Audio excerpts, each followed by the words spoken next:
Hey YouTube, I'm Derek. Welcome back to my workshop. So as you can tell from the title, I'm going to be doing a review on the 21 gallon Central Pneumatic air compressor. So let me just start off by saying this has been a great air compressor for the 1 year that I've owned it. Some of my subscribers that might be watching this might be like, dude, where's your other? I used to have two of these. I purchased one 1 year ago. That's the one that's in front of you, for $25 with a bent wheel from a parking lot sale. And the other one that I've had for about 4 years now. Yeah, it's been about 4 years since my wife bought that for me for Christmas back in 2015. So it's January 2020. So yeah, 4 years. I had that thing for 4 years and it worked great. All 4 years that I had it, I just decided that my dual air compressor setup was just totally not necessary. I wanted to make a little bit of money off of the one that I fixed and bought for $25. Even though I sold the other one, I wanted to get a little bit of money back on that. I sold it for $100, made $75 profit, and kept the newer air compressor. Now, there was nothing wrong with that other air compressor. Absolutely nothing wrong with it. I just figured I had a little more wear and tear. I'd rather keep this air compressor.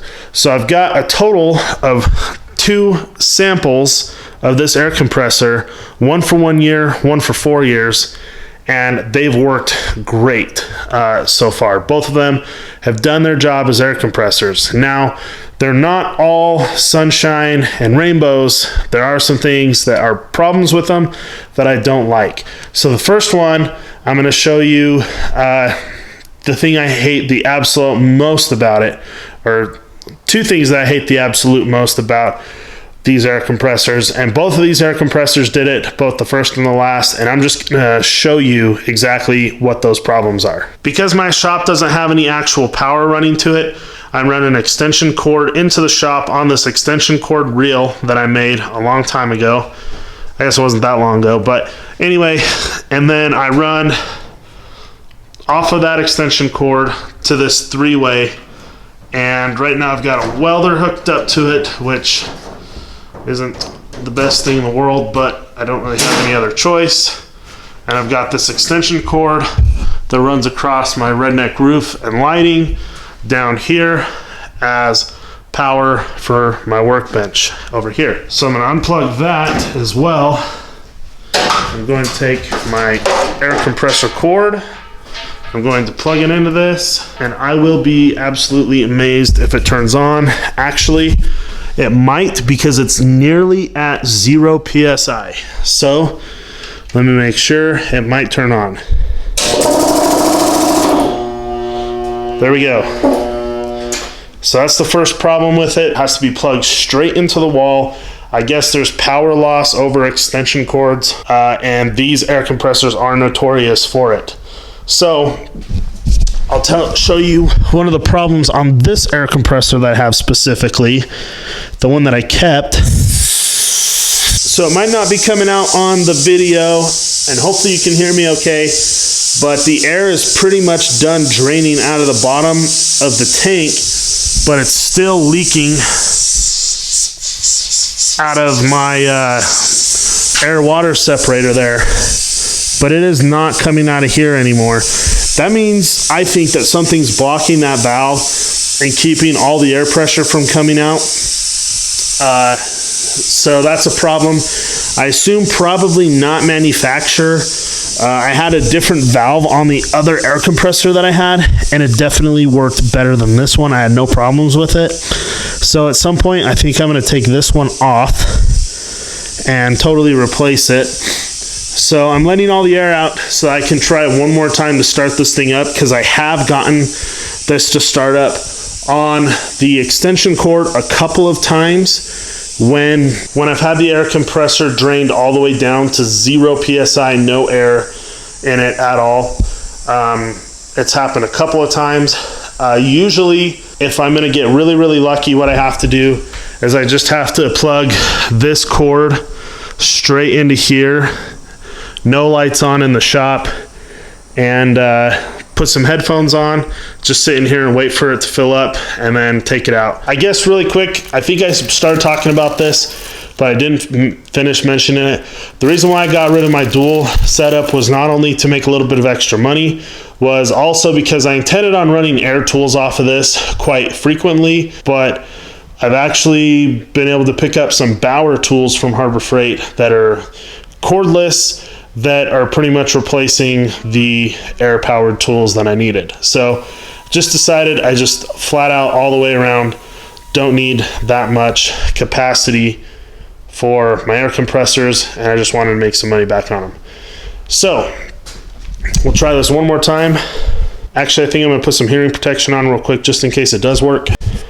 All right, so I got hearing protection on now because might as well just say it now. The second thing I absolutely hate about these air compressors is how loud they are.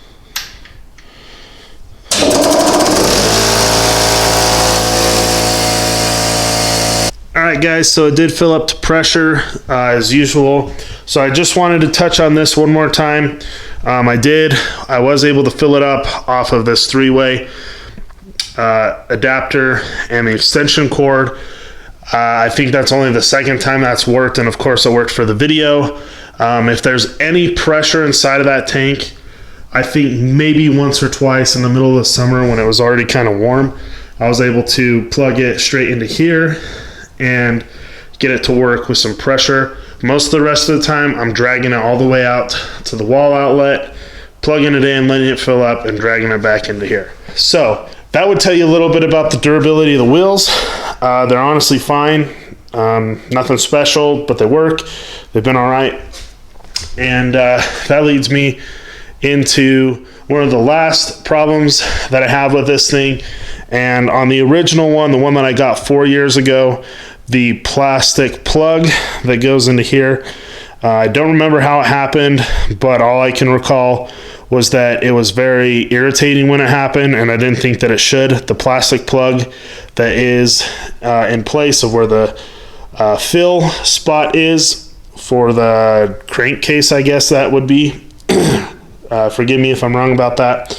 Where you fill that up with oil, it broke off. So I ended up going and picking up this rubber stop, shoving it in there. It's worked totally fine. I just put that plastic cap on the one that I was selling so that there would be no questions or, whatever. I didn't want them to worry about it, so I just put the plastic one on. It didn't bother me that much. So that was kind of a pain in the neck. But yeah, getting to pretty much the last couple things, I just want to talk about the maintenance that I've done on this thing. When you get it, they're going to want you to do a break-in. And basically what you do is you just open up the drain valve on the bottom, and then you put the oil that I think they include with it. It might not be included. You can't remember anymore. Fill it up with that oil, and then you just leave that valve open. You run it for like 25 minutes. And then what you'll do is you take this drain plug out and refill it with oil, and it should be good and broken in. So what I did with this one when I picked it up was I went and got what I consider to be a little bit better oil, a little bit more reliable. This Super Tech non-detergent lubricating oil. Anyway, 1 quart is like $2. At Walmart, I bought 3 quarts of it, which is way too much. It was a waste of money. Like I said, I was planning on using these more. Pretty much all I use them for at this point is like filling tires, the plasma cutter, blowing dust around the shop. I don't use it a ton. It's not like a super heavily used item in my shop. So then that brings me to pretty much the last thing is these air filters. You can pick them up on Amazon. Type in, well, I don't remember what to type in. Maybe I'll just leave some links in the description below. But you can get these air filters off of Amazon for pretty cheap, about like a 3-pack for like $10 or $12. So yeah, pretty much other than that, it's been a really good air compressor for me. One of the big questions that I especially have on anything that I buy from Harbor Freight is how long is it going to last? So yeah, I'm not a contractor wailing on this thing every single day, nailing up houses together with it. It's just kind of a good general purpose Shop air compressor. It's a really good price for what you're getting. You know, it should last quite a long time, and I don't have any doubts that it's going to go for quite a bit longer. The air compressor I sold, I don't have any doubts that it's going to go quite a bit longer, and I'm not just saying that. I think just as long as you keep that air filter on there and keep the oil changed and keep the oil level up, it should last for quite a long time. I want to add just one more thing. Would I buy this thing again? The answer is absolutely not, because it's outdated now. They've got those McGraw air compressors. They've got, I believe it's a 20 gallon. That is the oil lube air compressor. They have a 21 that's oilless. I would prefer not to buy the oilless compressors. I don't mind changing the oil. I don't mind a little bit of maintenance. They're supposed to last longer this way. I would prefer that. So they got the McGraw. It's only like 20 bucks more with the coupons. It's supposed to be quieter. It's newer, a couple of upgrades. Yeah, so if I was going to go out and buy another one of these things, no doubt I'm going to go pick up the McGraw from Harbor Freight instead of this Central Pneumatic. But, you know, if that 20 bucks really means something to you, definitely don't hesitate to pick this up. That's pretty much going to wrap up my review, guys. Again, let me know in the comments below if you have this compressor, and if you like it, let me know if you want to see a review on that air hose and kind of the setup I have. And give me the thumbs up. And if you're new to my channel, please subscribe. Really helps me out and gets me to that 1,000 mark, which I'm really shooting for at this point. And yeah, I appreciate it. Have a good one.